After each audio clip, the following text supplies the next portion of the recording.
Fala galera, ótima noite! Hoje é quinta-feira, nossa live com o Jota, horário super especial, às 18 horas e 31 minutos, porque nós temos um convidado mais especial ainda, que é o nosso pastor Walter. Vamos conversar diretamente com ele está na Espanha. Nós temos um fuso horário aí de 5 horas, então se aqui são 6h30 da tarde, da noite, lá são 11h30 da noite. Então vai ser um privilégio trocar essa ideia com o Walter. Jaque, seja muito bem-vinda, tá? Se puder assistir nossa live hoje vai ser muito legal. O título dela é Chamados para Servir, olha a Sueli aqui chegando. Deixa eu convidar eles para entrarem. Vamos lá. Chamados para Servir. Ô Walter, Sueli, estão me escutando? Escutando sim. Você me ouve? Pô, mas você tá muito bonito, vocês dois, hein? Ela mais do que eu, claro. Claro. Como sempre.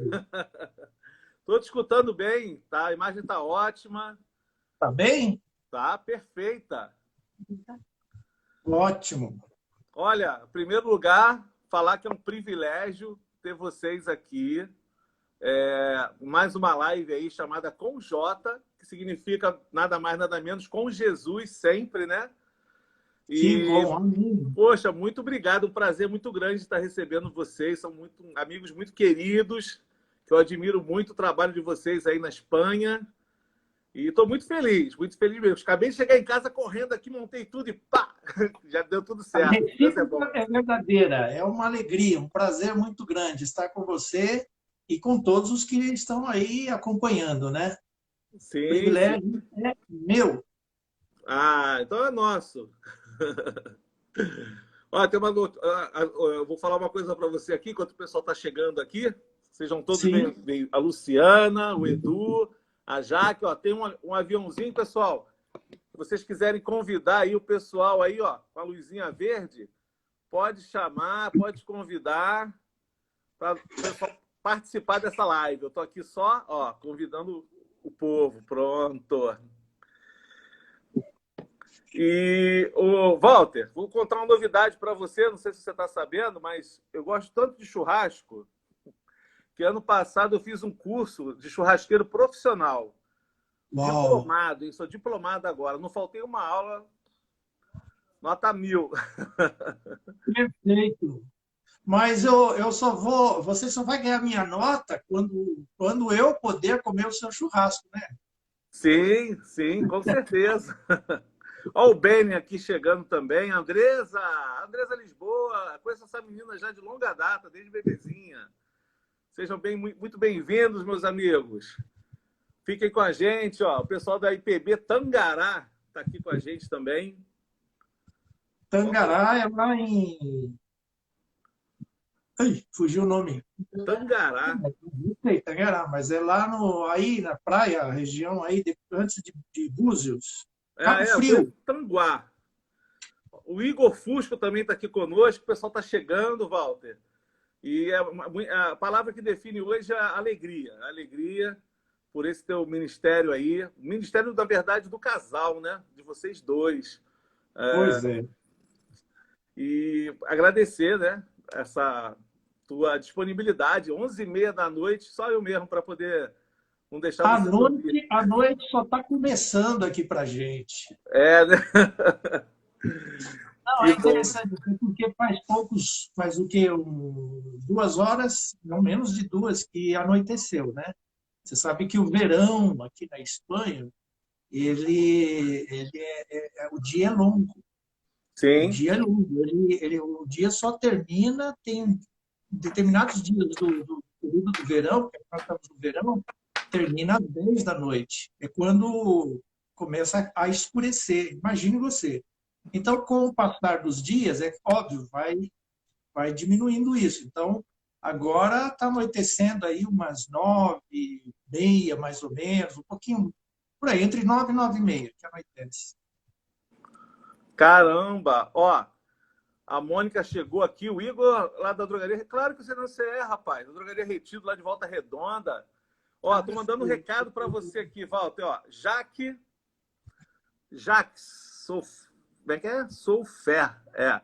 Pastor Walter e Sueli estão de parabéns pelo bonito e abençoado trabalho que desenvolve na IPB de Retafe. Exatamente, em Retafe. É, o Rafael chegando aqui, Rafael Pinheiro, conhece o Rafinha aqui? Aceitamos aí com alegria, né? Uhum. Essa manifestação abençoada aí, essa forma de... Isso nos alegra. Mas, tanto eu como Sueli, a gente sabe que nós somos apenas servos e que a glória é do Senhor. Então, somente isso. Walter, eu vou falar um pouquinho primeiro, antes da gente entrar no assunto, né?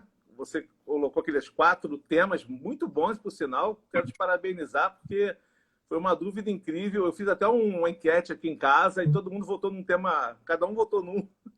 Aí eu falei, vou ficar mais complicado ainda.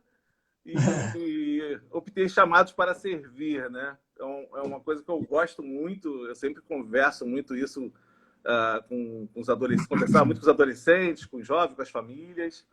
E eu queria saber como é que iniciou, né? A verdade, você já nasceu num berço cristão, houve uma conversão depois, como é que começou a tua vida na igreja, antes de partir para as missões? Então, a minha vida com Cristo, na verdade, ela começa quando eu estava prestes a completar 15 anos de idade. Então, isso foi lá pelos idos de 1974. Tá? Eu ainda estava para fazer 15 anos. Ou seja, resumindo, eu já estou com 60 anos de idade. Tá Daqui um top. mês, se Deus permitir, eu vou completar 61. Então, minha família não era uma família evangélica, né? Protestantes. Embora a minha mãe foi a primeira alcançada pela graça de Deus, 6 anos antes da minha conversão, se deu a conversão da minha mãe. E a minha mãe, ela obviamente começava a falar de Deus para mim, mas o conceito que eu tinha de Deus era, sim, que ele existia, que ele era real, mas eu tinha medo de Deus, né? Tinha medo do juízo dele sobre mim, porque a concepção de Deus que eu havia adquirido ao longo dos anos era desse Deus muito duro, muito exigente, né?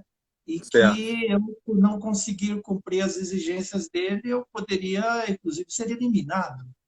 Então, era essa a concepção que eu tinha de Deus. Então, quando Cristo entrou na minha vida, alguns amigos com os quais eu jogava futebol e pertenciam a uma igreja presbiteriana, eles me convidaram para ir a um evento com jovens, que inclusive foi num estádio de futebol. Senão eu não iria. Se me chamasse para ir ao templo, eu não iria. E eles me chamaram, não, vamos lá, é legal, vai ter música, vai ter bastante jovens e tal. E eu fui. E eu nunca esqueço um detalhe. Eu fui, mas eu levei meu radinho de pilha. Porque, como palmeirense, naquele dia, se eu não me engano, o Palmeiras estava disputando a final do torneio Ramon de Carranza na Espanha. Olha só. Ó. Aí eu tô lá, os jovens estão cantando, né? E aquilo me chamou a atenção. Puxa, quantos jovens de diversos lugares, diversas igrejas, um estádio lá na região onde a gente morava, em São Paulo. Mas eu não estava prestando atenção à mensagem que foi pregada. E, pelo contrário, depois eu fiquei sabendo, a Sueli, ela lembra disso, que ela estava lá também nessa ocasião, eu não a conhecia, e ela, então, depois, né, veio a dizer, tinha um grupo de jovens lá no finalzinho, lá na parte de cima da, da arquibancada, atrapalhando, ouvindo rádio. Né? Que vergonha, imagine. Mas o que foi interessante é que quando terminou aquilo tudo, aqueles rapazes que me convidaram, eles falaram assim, olha, você não quer ir na igreja domingo? Aí eu, puxa, interessante, eu acho que eu vou, porque eu gostei disso daqui. Embora não tinha ali ouvido, prestado atenção, mas eu fui no domingo e gostei. Aí eu voltei no domingo seguinte. 2 meses depois, eu fui a um outro evento, já num templo de uma igreja presbiteriana independente, lá Aham. na Vila Urbana, no bairro de São Paulo. E, nessa ocasião, o grupo que estava conduzindo o trabalho era o mesmo grupo que tinha conduzido os trabalhos lá no estádio, o trabalho no estádio. O pregador foi o mesmo pregador. A mensagem foi a mesma mensagem. Nossa. E aí o Espírito de Deus tocou no meu coração e eu me quebrei naquele dia. Foi mesmo assim. Eu reconheci que eu era pecador, eu reconheci que só Jesus podia transformar a minha vida, tirar inclusive o ódio que eu tinha pelo meu pai, que eu odiava o meu pai. Aham. E daquele dia foi o dia em que eu nasci de novo. Foi o dia 15 de dezembro de 1974. Eu nunca esqueço. Eu voltei para casa, meu irmão, transformado. Eu voltei com tanta vontade de conhecer Deus. Eu cheguei em casa, eu acordei a minha mãe, que já estava dormindo, né, para dizer a ela: mãe, eu agora também sou de Jesus. Que maravilha, que maravilha. E a minha mãe, aleluia, amém, vai dormir. E assim, Pô, 15 de dezembro, para mim, eu não acredito em coincidência, mas 15 de dezembro é o dia do aniversário da Fernanda, da minha filha, que teve aí opa, com você. É, olha que legal, rapaz. 15 de dezembro. Para quem não sabe, vou falar rapidamente, pessoal, né? A minha filha se formou na faculdade e aí ela conseguiu uma bolsa numa universidade na Espanha e assim, Deus faz tudo de acordo, né? E ficou lá pertinho do Walter, da Sueli. Eles deram um suporte emocional, espiritual para ela e a gente, como pai e mãe, como família, ficamos assim mais tranquilos. O Walter foi super, como ele é, essa pessoa maravilhosa, gentleman, buscou a Fernanda, eu no aeroporto, fizemos alguns passeios, foi tudo muito gostoso, né? Depois voltei com a família toda. E ainda tive Exatamente. a honra da gente passar um Natal juntos, né, na igreja de Retafe. Inesquecível. Inesquecível. Inesquecível. Ainda cantei Noite Feliz em espanhol, com o teu filho tocando o teclado. Isso mesmo. Foi muito bom, foi muito ótimo. É maravilhoso. Deus é bom o tempo todo, né? E graças a Deus por essa amizade que nasceu a partir da vinda da Fernanda, né? É Verdade. muito legal tê-la por perto e depois conhecer bem aí a família, né? Quando você veio com sua esposa, com os outros filhos, Sim. tudo foi muito bom. E graças a Deus, a partir daí a gente já comeu um churrasco lá na sua casa, agora eu espero comer um churrasco profissional, né? Agora, aquele dia estava bom. Agora eu vou falar para você que está muito bom. Eu não posso ser modesto nessa hora, porque o curso Muito bom, valeu muito a pena, hein? Só muito bom. deixar o pessoal de água na boca aí, mas, nossa, tá tremendo. Vamos sim. Já tem previsão de retornar ao Brasil agora, depois essa pandemia toda aí? Como é que tá essa tua agenda aí? Eu sei que você vem periodicamente aqui no Brasil, né? Antes a gente estava indo a cada 3 anos, né? Eu Aham. agora tenho que estar indo a cada ano, porque Deus, na sua providência, nos abençoou também com uma aposentadoria pelo INSS no Brasil. E então eu tenho que estar indo cada ano para fazer a tal prova de vida, né? Prova de vida. Porque se eu fizesse por aqui, que também poderia ser feito, eu perderia parte do provento, né, do recurso. Então, isso daí também veio assim como uma bênção para ajudar a gente no nosso sustento em momentos como agora, em que o euro está lá na estratosfera, né? Exatamente. E embora assim, o nosso planejamento, nosso sonho era, puxa, esse daqui vai ser um dinheiro que a gente vai guardar para o futuro, né? Vai Sim, ser o nosso, como é que eu diria, a nossa reserva. Que, sim, rapaz, não consegue fazer reserva, porque com a variação do cambial, né, e tal, porque tem gente que não sabe, a gente vive de ofertas, do apoio de igrejas, de irmãos, né, que nos conhecem e querem participar do nosso ministério. Então, na medida que os recursos vão entrando, é que a gente vai se mantendo. É assim que a coisa funciona, né? Então, nesses últimos tempos, né, esse último ano praticamente, tem sido assim, não? Aquilo veio como bênção, veio somar. Então, assim, dizer para você, eu tenho que ir ao Brasil? Sim, eu tenho. Dezembro eu tenho que estar aí. Se eu vou, é outra história. Eu tenho que ir, mas não sei se as fronteiras estarão abertas para tal. Eu espero que sim, Sim. porque senão vai me complicar a vida, né? Uhum. Verdade. Agora, a minha esposa, a Sueli, ela viaja semana que vem. Dia 17 ela vai ao Brasil, porque a minha filha, a minha filha do meio, nós temos 3 filhos, né?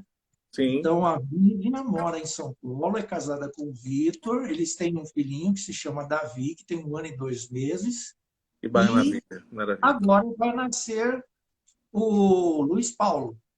Então, a Sueli está indo para dar um apoio, um suporte para a Vivian, né, nesse momento final aí, nos primeiros dias do Luiz Paulo.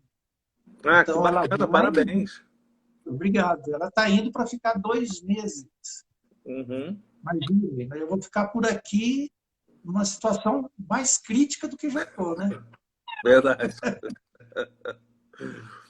Ô, Walter, e como é que foi, voltando aí para a questão da igreja, como é que você, claro, começou a frequentar, sentiu, né, a presença do Espírito Santo, né? E como é que foi esse chamado para o trabalho? É isso que o momento que você falou, não, que momento que aconteceu de você falar, nossa, mais do que o chamado para Jesus, foi o chamado para trabalhar, né, ser ferramenta na mão do olheiro, né, fazer a diferença no mundo. Onde é que foi esse teu chamado? Porque eu sei que você teve aquela tua passagem na igreja de Grajaú e tal. Eu vou deixar você contar um pouquinho do teu chamado, como é que você, onde foi que você, com quantos anos e como é que foi esse teu chamado aí para a obra do Senhor? Então, na verdade, a minha conversão se deu em 74, né? Eu tive uma professora de escola dominical cuja filha estava estudando missiologia na Missão Novas Tribos do Brasil. E ela, então, às vezes, nas aulas, ela comentava, ela falava algo da filha, e aquilo foi tocando no meu coração também, né? Foi alimentando assim aquele desejo de servir ao Senhor, pouco a pouco. E com 3 anos, então, após a minha conversão, eu fui para a mesma escola. Eu entrei lá, larguei meu trabalho, já trabalhava, né? Deixei tudo. É, claro, devidamente conversado com os meus pais, porque nessa altura eu já estava com 18 anos de idade, mas eu prestava contas aos meus pais, né? Então eu fui para lá, fui estudar, fiz o curso de 5 anos, né, que é um curso bíblico-teológico. Depois, o 4º ano era o curso antropológico e o 5º ano era o curso linguístico. Então, esse é o preparo que eu recebi e que depois Sueli também foi, né? Nessa altura, a gente já, quando ela foi para o curso teológico, a gente estava namorando e tal. Depois a gente se casou e acabamos terminando o curso juntos, o curso de antropologia e o linguístico. E aí, então, nós fomos recebidos pela Missão Novas Tribos do Brasil para trabalhar com a tribo Palicur, lá no Oiapoque, no Nossa. Amapá. Mas nós não fomos. E não fomos pelo seguinte, nossa igreja de origem, que é a Igreja Presbiteriana da Lapa, em São Paulo, recebeu a visita de representantes da Junta de Missões Nacionais da IPB, da Igreja Presbiteriana, e eles, então, fizeram lá algumas colocações, eu fui questionar as colocações deles, que, no final, resultou num desafio para que a gente pudesse ser os primeiros missionários da IPB, na Junta de Missões Nacionais, a trabalhar com povos indígenas. Então, nós fomos para o Maranhão em 1983 e começamos uma obra na tribo Guajajara. Tá? Depois de passado 1 ano morando lá, nós descobrimos que o nosso filho mais velho, o Rogério, ele tinha uma deficiência auditiva. E como ela era uma deficiência parcial, a recomendação dos profissionais em São Paulo foi a seguinte: olha, você vai ter que deixar, que você mora no mato, lá não vai ter condições de você tratar o seu filho. Inclusive, naquela época, fonoaudiólogos só nas capitais, basicamente, né? Então, em 85, nós voltamos a São Paulo, iniciamos o tratamento do Rogério. Aí eu trabalhei numa igreja lá em São Paulo, né? Eu não era pastor ordenado, não tinha sido ordenado para o trabalho pastoral. E sim, eu era missionário da Junta de Missões Nacionais, da IPB. Mas a IPB não tinha campo para mim na capital, numa capital como São Paulo. E foi aí, então, que nós entramos para a PEC e fomos parar no Rio de Janeiro, servimos pela PEC, a Aliança Pro Evangelização das Crianças, no Rio de Janeiro, né? Depois, então, que eu deixei, já no ano de 97, meados de 97, deixamos a PEC e fui pastorear. Eu pastoreei 3 igrejas no Rio de Janeiro. Fui pastor pelo presbitério de Duque de Caxias, em Xerém, mais um período curto, porque eu trabalhava ainda com a PEC, na região. E depois eu fui convidado para ser auxiliar na Igreja Presbiteriana da Gávea. E lá ficamos, então, 3 anos e meio, e fui eleito, posteriormente, na Igreja do Grajaú. No Grajaú foram 5 anos seguidos assim, de ministério. No princípio desse meu quinto, eu comuniquei ao conselho que eu não queria mais continuar, que o Rogério, aquele mesmo,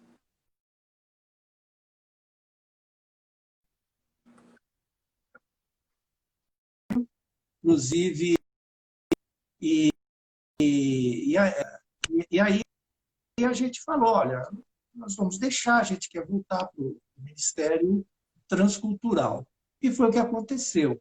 Eu me apresentei à Junta de Missões, à PMT, melhor dizendo. Na verdade, eu fui convidado para ser preletor de um congresso, uma coisa assim. Não foi congresso propriamente dito, foi um evento da PMT e lá eu dei a minha palestra e tal. Depois, no momento final, estava lá almoçando e o executivo da PMT, ele me pergunta: e aí, como é que você está?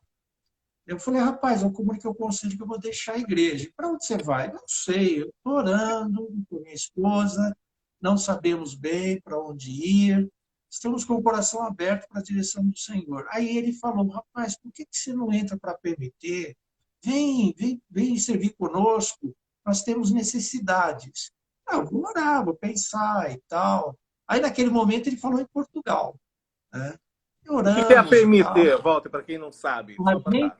Agência Presbiteriana de Missões Transculturais. É uma autarquia da Igreja Presbiteriana do Brasil que recebe candidatos ao trabalho missionário.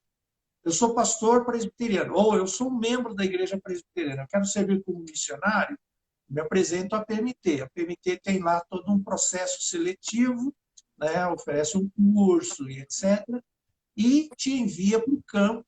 Tá? Ela serve apenas como uma mediadora entre as igrejas da IPB, ou a denominação, e o missionário no campo. Tá? E ela dá esse suporte para você, nesse sentido. Então, o que aconteceu? O executivo da PMT, o reverendo Marcos Agripino, que continua ainda como executivo, né? Isso foi em 2005. Ele nos mostrou a necessidade do trabalho aqui na Europa, de forma especial Portugal. E quando a gente então estava lá, ok, vamos para Portugal, eles disseram: não, olha, não vai ser mais Portugal, a gente está pensando em Espanha. Surgiu lá uma outra necessidade, um trabalho que a gente tem, o que você acha? Tal. Eu falei: rapaz, é para orar também, né? Mas eu já te digo uma coisa, eu falei assim: por acaso, né? E não era por acaso, mas eu falei, usei essa expressão: por acaso, eu sou neto de espanhóis. Mas vamos orar. E oramos e tal, as conversações continuaram. e ficou, então, definido o trabalho, o campo, né, de Huelva, sul da Espanha, para a gente chegar e aprender o idioma, a cultura, e estar ajudando lá a igreja, uma pequena igreja, né? E, enfim. Então, esse foi todo o processo, sabe? Para eu poder dizer para você, o chamado de Deus para nós, ele está lá atrás, em 1977, porque em 74 o Senhor nos vocacionou à salvação, nos chamou à salvação. 3 anos depois, ele me chama, e também, logo em seguida, a Sueli, vocaciona para o trabalho missionário. Embora eu tenha tido aí uns parênteses, eu coloco assim, né, servindo como pastor de igreja, mas quem foi ovelha das igrejas onde eu estive sabe muito bem que a gente trabalhava com missões. A gente procurava levar as igrejas até a visão missionária. Foi assim na Gávea. A Gávea, quando nos chamou, foi para dizer assim, ó, nós temos aqui um recurso, a gente quer fazer missões e a gente queria que você nos ajudasse. Enquanto eu ajudava também a Sueli na área infantil da igreja, ela já vinha trabalhando, ajudando a igreja nisso, eu cuidava também da área de missões da Igreja da Gávea. E foi bom, porque ali a gente ajudou bastante a igreja a ampliar a visão missionária. A igreja tinha já alguma visão, mas ampliou, né? Enfim, e no Grajaú, já era um trabalho mais pastoral, obviamente, eu não deixava de desafiar a igreja a se envolver em missões. Então, até hoje lá, graças a Deus, tem vários missionários que foram adotados pela Igreja do Grajaú e permanecem até hoje, né? A igreja investe em missões. É uma prioridade na Igreja do Grajaú, já no pastorado do reverendo Alex. Então, a gente louva a Deus. E estando no Grajaú é interessante. Eu, quando era pastor do Grajaú, eu fui parar lá no convite do ex-pastor da Igreja do Recreio. E o Recreio, na verdade, era um trabalho que estava começando. E assim, a gente, quando eu ainda estava na Gávea, junto com o reverendo Marcos Azevedo, que agora é missionário aqui na França, né, já tem 3 anos e pouco, 4 anos já, creio. E o Marcos e a gente, né, com o conselho da igreja, levamos a Igreja da Gávea a investir financeiramente no início do trabalho no Recreio dos Bandeirantes. Eu estive lá no Recreio quando ainda se funcionava uma reunião na casa do doutor Gustavo. Exatamente, começou lá. Então, aquele comecinho, a gente estava por aí também. Aí o Aloísio, que era pastor, que ficaria como pastor efetivo, né, porque o outro pastor sairia, para ser auxiliar do Aloísio. Mas aí o Aloísio, rapaz, ele falou, não, você não vai ser meu auxiliar aqui, você vai ser um dos pastores da igreja, e você vai ficar no Grajaú, e eu vou ficar com a congregação. E foi assim, ele foi para a congregação e eu fiquei como pastor do Grajaú. Pastor efetivo, mas o Aloísio junto. Só que o Aloísio, nessa altura, ele se dedicava exclusivamente ao Recreio. E o Conselho do Grajaú designava uma verba para ajudar no sustento do Aloísio. A Igreja do Recreio, agora nesse mês de setembro, está completando 22 anos de existência. Pois, olha aí que maravilha. E hoje a Igreja do Recreio, ela é uma das parceiras nossas também, né? No nosso sustento, no apoio, no acompanhamento. E a gente tem na nossa igreja uma família membro da Igreja do Recreio. Só que eles moram aqui, óbvio, né? Já tem alguns anos que eles moram aqui na Espanha. Sim, o Alexandre e a Priscila. Não é isso? Exatamente. Eles são muito queridos. O filho deles, o Jonathan Beato, foi meu adolescente aqui, foi meu aluno. Eu me lembro quando você esteve aqui, você Sim, foi quem falou deles. Você, olha, Walter, vai chegar uma família aqui. E tem um menino que é meu aluno de escola dominical e bom de bola. bom de bola. Ele é bom de Eu bola. não me Pelo menos esqueço era. disso. O Jonatas, eu nunca esqueço disso. É, exatamente. Muito bom de bola ele. E, de fato, quando eles chegaram, eles vieram à igreja. A gente passou a ter, inclusive, uma célula, né? Um grupo de estudo e oração na casa deles. Durante um período, estivemos fazendo isso. Até hoje, eles estão vinculados à igreja de Retá.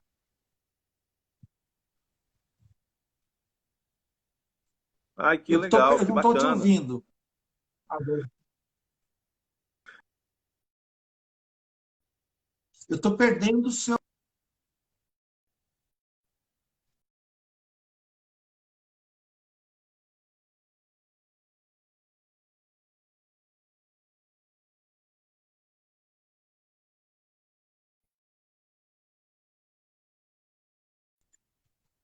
Tá? Não te ouço. Deixa eu ver o microfone.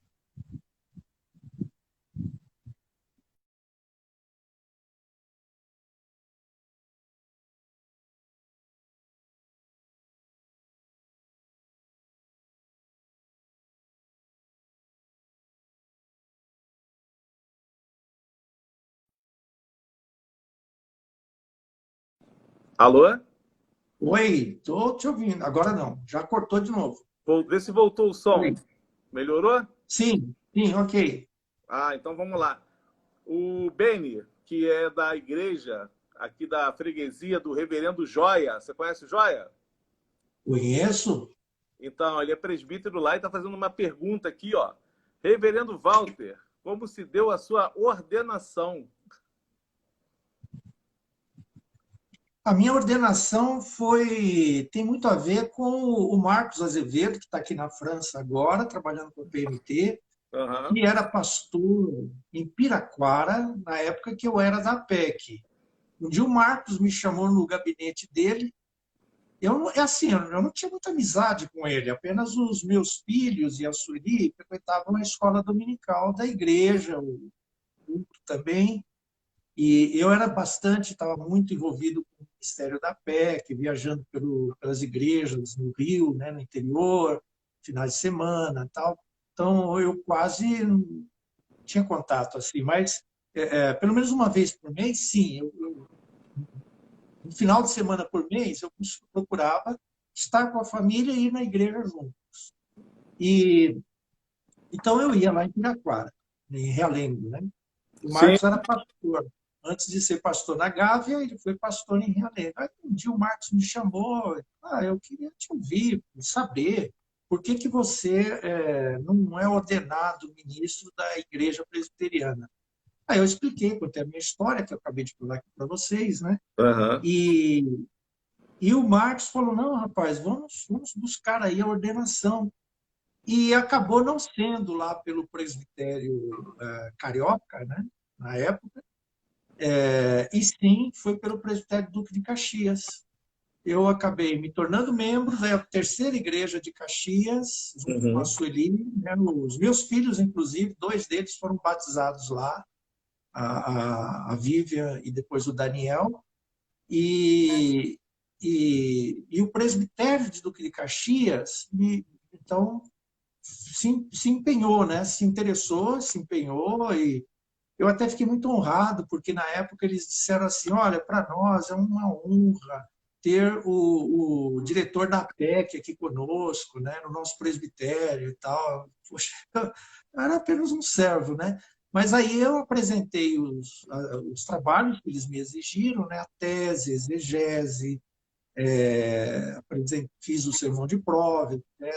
Cumpri lá o período designado de licenciatura e fui ordenado há 20. Este ano completa 25 anos Ó. de ordenação ao Ministério Pastoral. E foi em Caxias. Caxias. E quanto tempo já você e a Sueli estão aí no projeto aí na Espanha? Vamos completar 14 anos. 14 anos. Inclusive, desculpa, só voltar atrás. Você estava Claro. falando do irmão da igreja da Freguesia. freguesia. O nome dele? Beni Caldas. Beni Caldas. Porque eu me lembro de um irmão que era lá do presbitério Duque de Caxias Ah, e era presbítero, e depois ele veio para a freguesia. Não sei se é mesmo. Eu me lembro de outro nome. Bom, então, aqui nós estamos na Espanha. Daqui 3 meses vamos completar 14 anos. Estamos aqui. bastante tempo, né? Bastante tempo. Mas Bastante ainda tempo. temos muito que aprender. Sempre, né? Todos os dias a gente está sempre aprendendo. E o que você pode falar para o pessoal aí, né, em cima desse tema, chamados para servir? Como é que a pessoa sabe que ela é chamada para servir? Como é que eu sei que eu sou chamado para servir? E como é que é isso na vida, né? Esse sobrenatural de Deus agindo na vida das pessoas? Fala um pouquinho para a gente, por favor.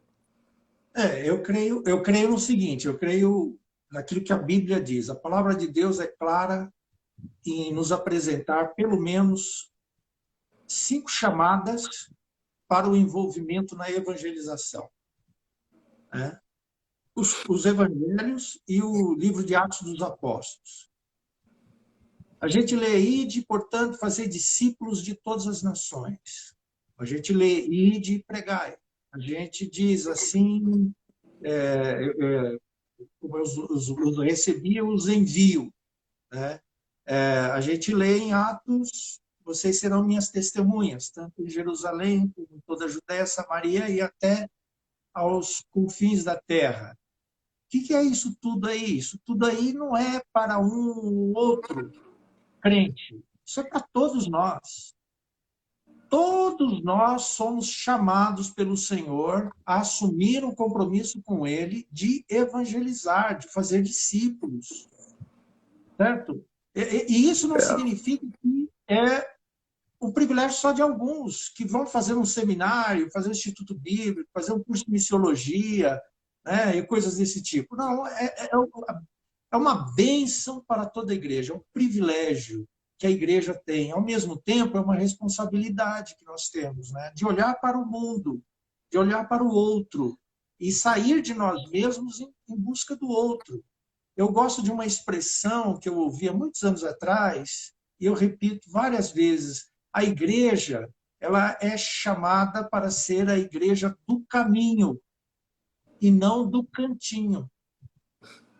Tem igrejas e tem irmãos, tem crentes que optam em ficar no cantinho e não sair dali. Não pode, nós temos que sair do cantinho. A gente continua no cantinho, servindo ao Senhor, mas também a gente eleva os nossos olhos para ver os campos que já estão brancos para a ceifa. Então, existe esse chamado, essa vocação à igreja para cumprir a missão que é de Deus, sobretudo.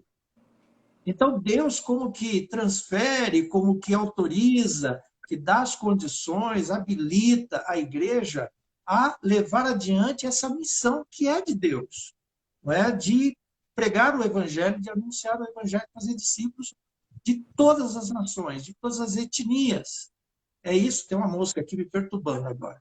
Então, essa é a nossa função, né? O nosso papel. E para isso, nós temos que ser obedientes a esse ide, fazer discípulos.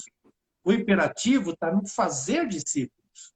O imperativo está no pregar o evangelho, porque se supõe que o ide, que deveria ser traduzido indo, porque esse é o sentido da palavra no original, indo, fazei discípulos, indo, pregai o evangelho.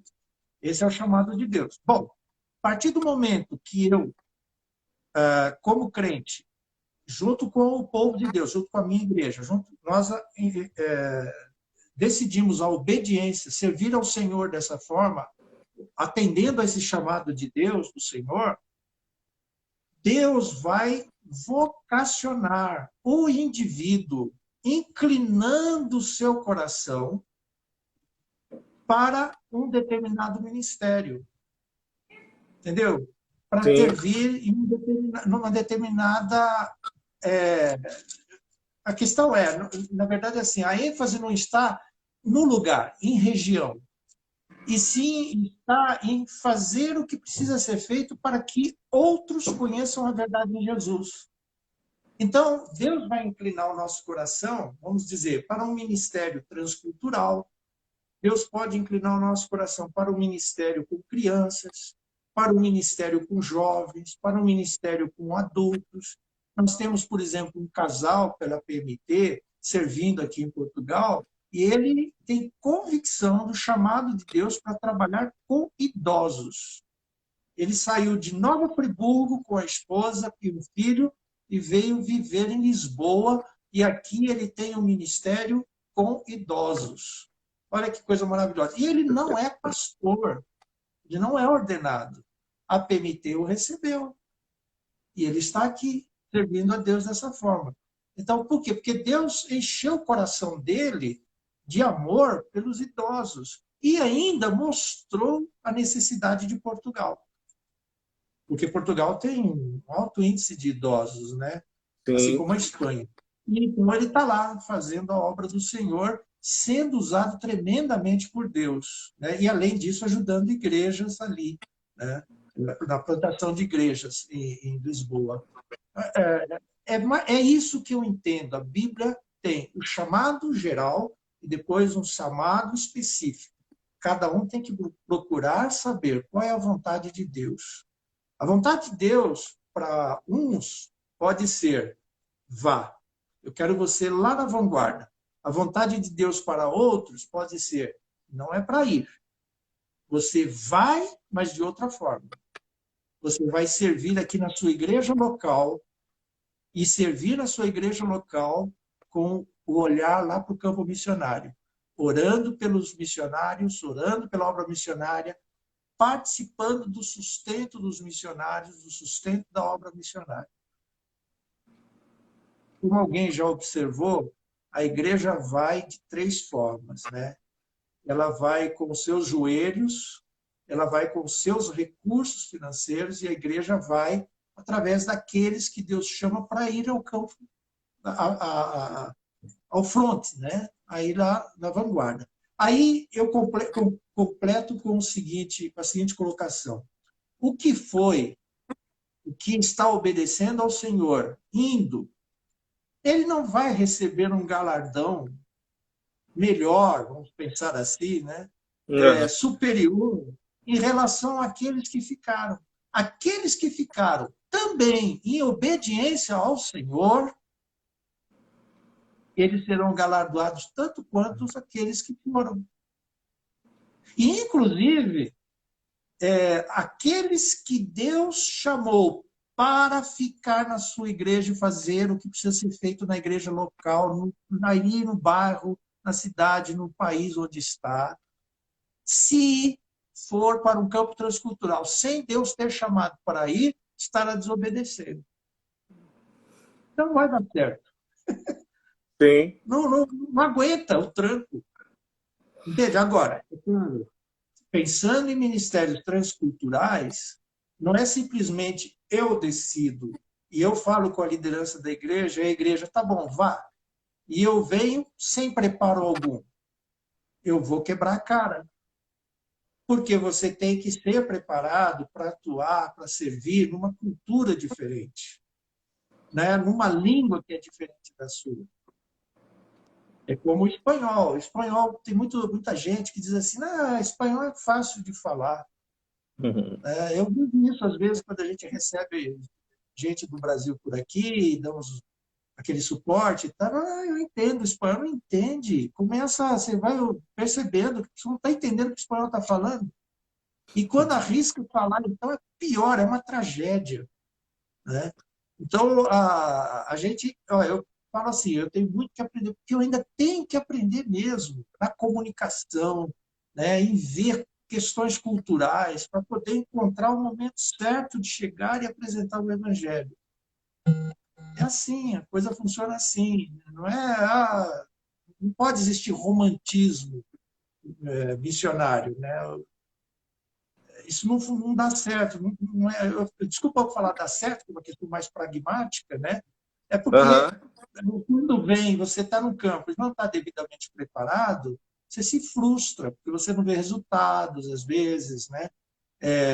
E não vê porque, às vezes, não está fazendo pela via melhor, né? Não adianta eu chegar aqui, você que já esteve aqui na Espanha, eu chegar aqui e vou sair distribuindo folhetos, fazendo ar livre. Isso não funciona na Espanha. Isso pode funcionar em um outro lugar, mas na Espanha não é assim. Sim. E quais são os maiores desafios que vocês enfrentaram e enfrentam hoje aí dentro do ministério na Espanha? Eu creio que o maior desafio mesmo para nós é exatamente isso que eu acabei de dizer. É, é ver a manifestação da graça de Deus trazendo convicção ao homem pecador Uhum. e abrindo sua mente, seu coração para arrepender-se do seu pecado e crer em Cristo. Eu acho que eu posso, e como a gente tem procurado fazer, se aproximar de um espanhol e falar de Jesus para ele, mas é impressionante o nível de rejeição que eles têm. Eles oferecem um nível de rejeição que é impressionante. Aí a gente vai questionando, né? E depois a gente vai entendendo o que aconteceu no passado. Quando ocorreu a reforma protestante no século XVI, logo em seguida, em Trento, atualmente o Trento pertence à Itália, à época não pertencia, né? Na configuração atual é Itália, mas naquele período não era assim. Então, em Trento aconteceu um concílio promovido pela Igreja Católica Apostólica Romana e que ficou famoso, conhecido por ser o concílio contra a reforma protestante. E a Entendi. Espanha se posicionou contra a reforma. Ela se posicionou assim.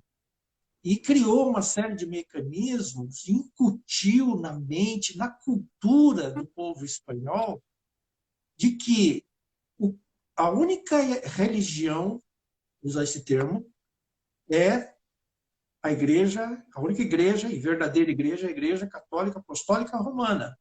E que tudo mais é seita. Então, eu e Sueli membros de uma seita. Todos os que estão frequentando hoje Getafe, não somos muitos, todos somos membros de uma seita. Sim. A Espanha, meu irmão, hoje tem 1% de protestantes ou evangélicos. Caramba. 47 milhões de habitantes, 47 milhões de habitantes, não chega nem a 500 mil cristãos evangélicos em toda a Espanha. Sim. E detalhe, desse 1%, na realidade é 0,9%. Ainda é. Desde quando a gente chegou até hoje, ainda continua assim. O que acontece? A mais da metade não são espanhóis, são estrangeiros que moram aqui. Ou seja, 1% de crentes, né, evangélicos. Mais da metade são estrangeiros. Do que sobra, uma parte são ciganos. É um grupo étnico muito grande que tem na Espanha. Eles são espanhóis, que nasceram aqui, tem registro, tudo, mas é uma igreja étnica. Ela não se mistura com os demais espanhóis. É a parte a coisa, né? Então, se reduz ainda mais o número de cristãos convertidos evangélicos na Espanha. Então, isso para mim é um grande desafio, sabe?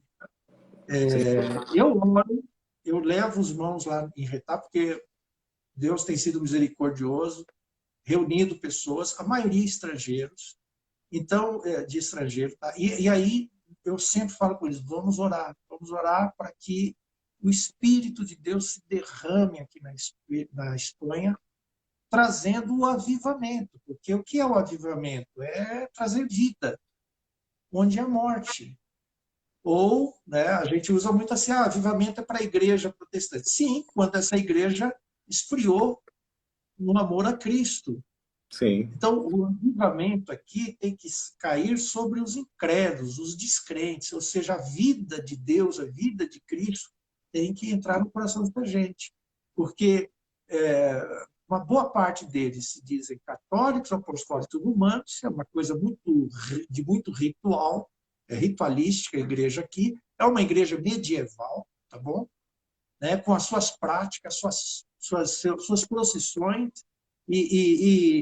inclusive com alto flagelo na Páscoa, isso é muito comum, em que todas as cidades da Espanha têm a sua Virgem.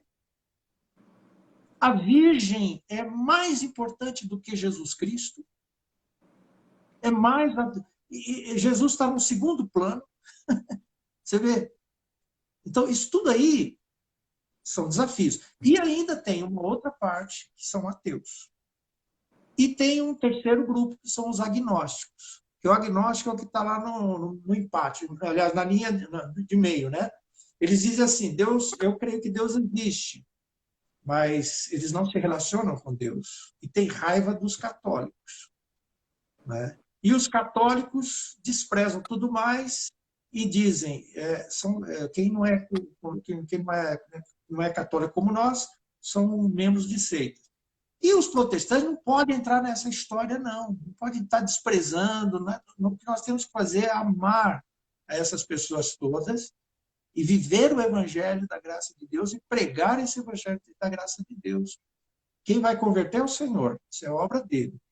O nosso departamento é o departamento de pregação e de vida, né? O andar com Deus. É o departamento de divulgação. O departamento que convence do pecado, da justiça e do juízo, esse aí é outro e faz o seu trabalho perfeitamente. Não, perfeito. Concordo plenamente com você. E eu admiro muito você, a Sueli, como missionários e outros que eu tive a oportunidade também de conhecer, né? O filho de vocês mais velho aí em Guiné-Bissau, né? Ele com a Fabiana, né? Rogério e Fabiana lá também, bravando lá Guiné-Bissau. Então, assim, viver pela fé, né? Eu acho que um desafio muito grande, principalmente para vocês aí que estão na Europa, que estão na Espanha, é os recursos, né? Que a PMT e mesmo a minha igreja, né?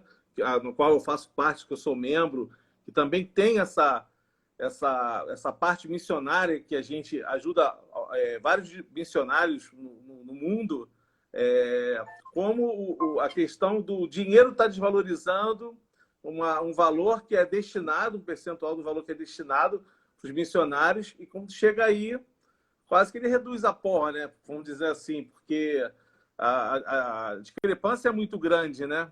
O câmbio é muito diferente. Então, é um desafio muito grande. Olha, a gente tem Deus por esse ministério. Muito obrigado. É isso mesmo. Desafiador. Vivendo pela graça, né? Literalmente. Como o tema, né? Chamados para servir, né? A igreja é chamada para servir.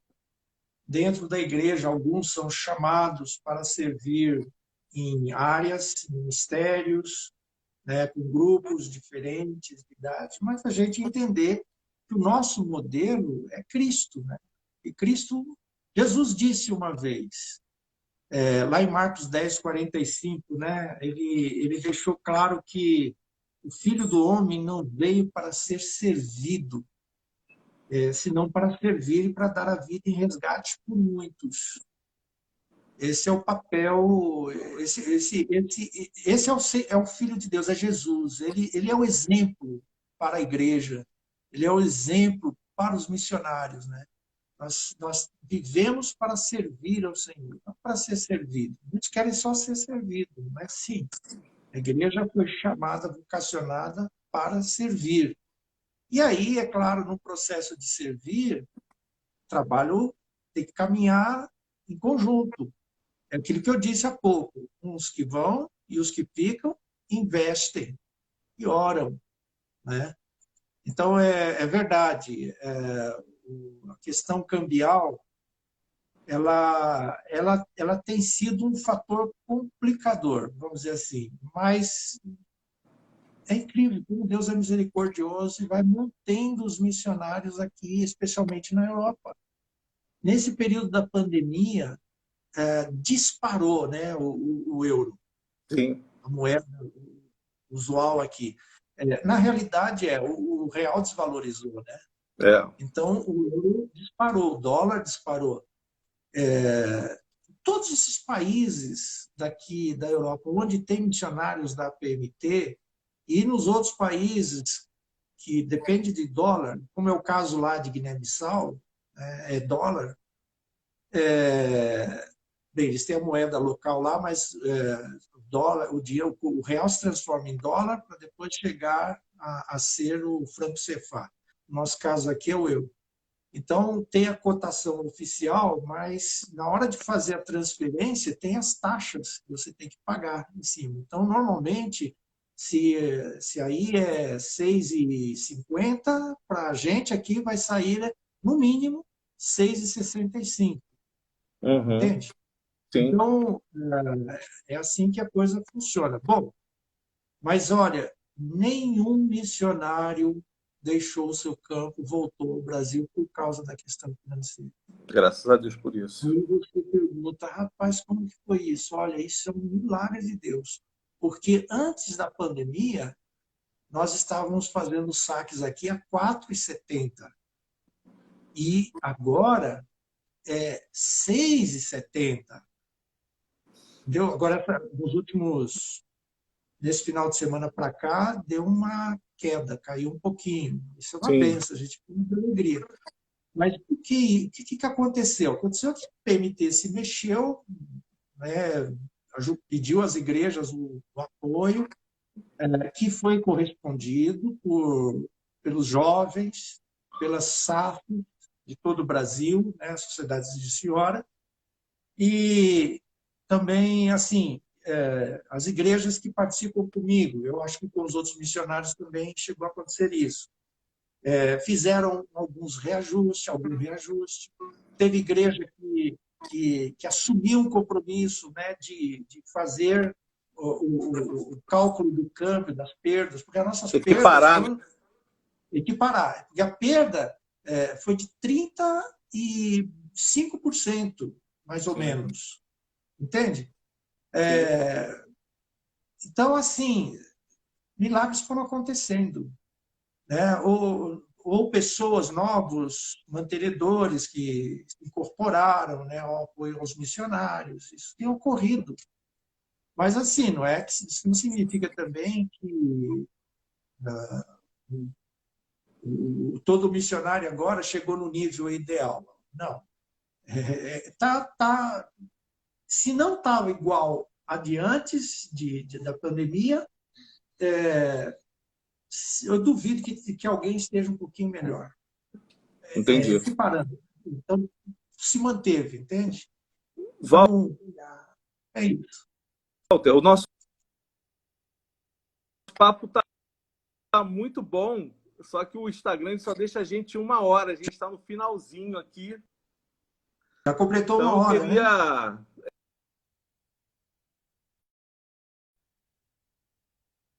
Agradecer a você, a todos que estão acompanhando aí. Essa nossa live hoje ela está fora do horário para poder a gente tentar conciliar. Lembrando aí a todos que na Espanha já são meia-noite, quase meia-noite e 30. E o Walter, com a maior boa vontade do mundo, está aqui conversando conosco. Então, agradecer e pedir para todos para orarem, contribuírem, dobrarem o joelho, orarem pelo teu trabalho da Sueli, da tua família, uma família de missionários. e falar que pode contar conosco, tá bom? Que você precisar, você sabe que é um cara que eu admiro de coração e você é um cara muito querido, é um amigo que eu quero para a eternidade. Você tem Muito dois obrigado. minutos aí para falar e fazer o encerramento, meu amigo. Ó, eu acho que eu falei tanto que talvez eu não vá usar os 2 minutos. Eu só queria